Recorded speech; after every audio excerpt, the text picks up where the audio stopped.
Hi everybody, this is Father Michael coming to you from our rectory here at St. Francis of Assisi. And today we are continuing our study of the Acts of the Apostles. We've made it all the way to chapter 11 now, the first 8 verses of that chapter. Today we see Peter talking with the other Christian believers in Jerusalem. And he's just returned from this trip to the north where he was in a city called Joppa. And Joppa was definitely more of a Gentile city, so that there were more pagans there than Jews or Christian believers of any kind. And so it was a little bit of a dicey place for him to be, but he went there and he found Christian believers there. And while he was there, he had this dream. And in the dream, he is sent to the house of a man named Cornelius there in Joppa. And Cornelius then had heard some rumblings, and he was starting to understand what this whole Holy Spirit thing was all about.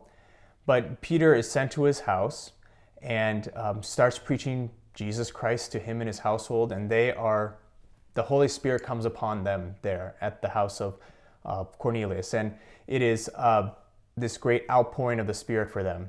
This part of the Acts of the Apostles is actually sometimes called the Pentecost of the Gentiles, because this is where the Spirit is really poured out on the Gentile people.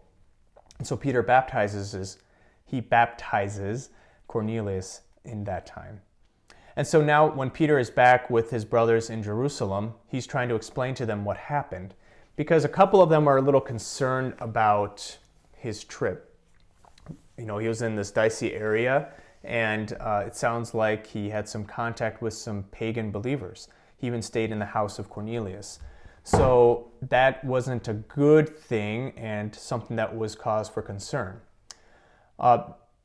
The Jewish believers in Jesus were particularly concerned because they thought that these Gentile believers would kind of sully the good name of the believers in Jesus, because they saw it could be really easy for them to fall back into their pagan practices. They could go and start worshiping false gods. They could go and not follow the dietary practices of the Jewish law. But what they find, and what Peter eloquently describes to them, is that the Holy Spirit has moved beyond just the Jewish law, but that salvation has been opened up to the Gentiles as well. And that is true now with the food that they can eat, and the way that the Spirit has descended upon those members of Cornelius' household and others in the city of Joppa. And so it's something that they would have never expected, something they didn't ever think could happen, that the Spirit could move amongst these people who they saw had no real understanding of religion at all. And so, but now they are believers, and it is only through the Holy Spirit could they come to such a great belief in such a miraculous way. And so I think that this is a great image for us at this moment in time, because this was really unexpected for the believers in Jesus, that for Peter and the other apostles, for the disciples in Jerusalem, they would have never expected that the Gentiles really could come to faith in such a miraculous way with so little help to get them there. It's really that the Holy Spirit moved within them.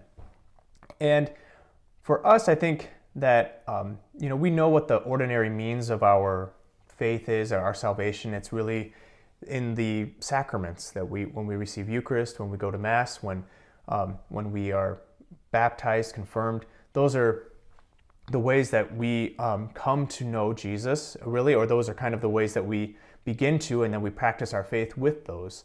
And right now we can't do that. So it is difficult for us to imagine how the Spirit could be moving still. I know that's true for me. It's every day there's a little bit of that doubt that I'm like, where is God in all of this? But the Spirit really is moving in beautiful ways. And I think we continue to see that. I continue to be encouraged by the community here and all of the great messages that we've been receiving, and just the way that people's faith has really grown during this time. And I can see that piety within anyone that I've seen or that has commented to us about anything. And I think that the Spirit has definitely been moving here during this time, during this unexpected time for us. And I think that it's preparing us for something big, for a new Pentecost in the church, a new Pentecost, a new outpouring of the Holy Spirit, which we desperately need.